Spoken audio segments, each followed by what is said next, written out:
Top Mundial FM. Mas vamos dar uma entrada em questões familiares. Pessoas que convivem debaixo do mesmo teto, tendo divergências dentro de casa, de toda ordem, né?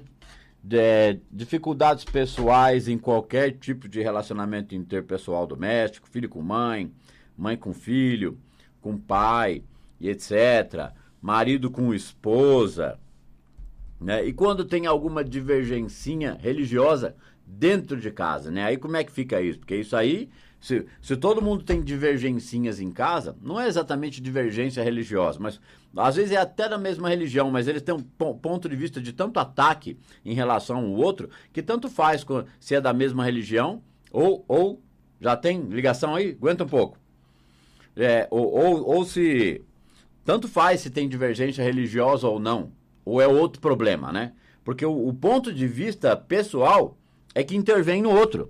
Ele quer colocar o ponto de vista dele sobre o outro de qualquer forma. Ou então ele quer ser entendido, quer ser compreendido. Então, quando aquilo não é atendido nele, quando ele não é entendido e compreendido, ele se frustra com o outro. Às vezes ele expressa aquela frustração levando uma discussão. E às vezes, o que ele faz? Ele guarda aquilo para ele. Aí ele fica maquinando na cabeça dele 1000 pensamentos a respeito daquela situação. Isso é escravidão mental, gente. Vamos citar um pequeno caso. Tem dentro de uma casa uma pessoa de uma religião e de outra. Pode ser, sei lá, tem um católico e um umbandista. Tem lá, vamos supor lá, vai.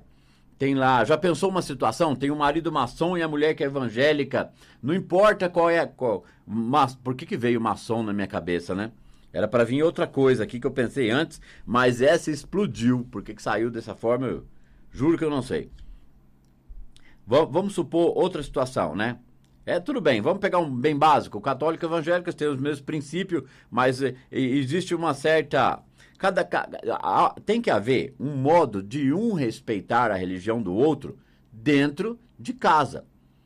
Porque às vezes nem tem religioso dentro de casa, mas eles têm a fé na vida dele, ele tem problema. Ele tem a fé na vida dele, se Deus quiser. Puxa vida, aquele que começar a compreender algo, ou achar que tem algum grau de comunhão com Deus, ele quem tem responsabilidade de olhar com mais paciência para o outro e falar, ele não sabe.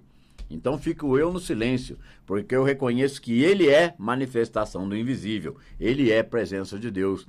E aí a gente começa nesse programa aqui a sair tiramos a poeira com o espanador do negócio na aula Gênesis introdutória que está no YouTube, está no site, www.psicanalisedalma.com. Tiramos a poeira do assunto ego, sombra e essas coisas aí para tratar do que interessa, porque o que trabalha a sombra é praticar a presença. Jean, pode abrir o microfone, meu querido. Tranquilo, né? Como eu esperei por esse momento.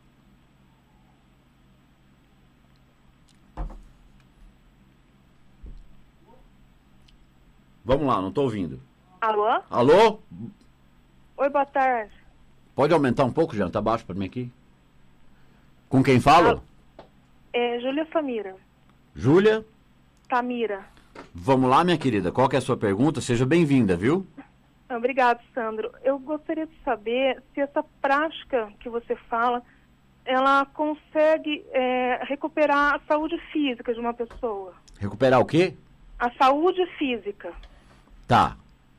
Mas essa é a sua pergunta, assim, de forma direta, certo? É isso? Sim, Tá. No meu caso. Você pode até continuar na linha, tá? Tá, ok. Vamos falar do assunto um pouquinho. O seu nome mesmo é? Júlia Samira. Júlia Samira. A recuperação da saúde física através da prática da presença, ela é uma consequência não de uma melhora emocional, mas vamos falar de forma mais profunda para depois ir para um conhecimento mais raso, para dos dois fazer um só, certo? Tem que pegar o simples, entender algo um pouquinho mais complexo e voltar por simples. Quando se fala muito aqui na rádio de assunto somatização, eu já vi muita coisa, e eu já estudei muitas vertentes a respeito de somatização, né? Para até entender um pouco da parte hormonal e etc. Então, quando a gente está falando de recuperação da saúde física, vamos começar pela medicina tradicional, né?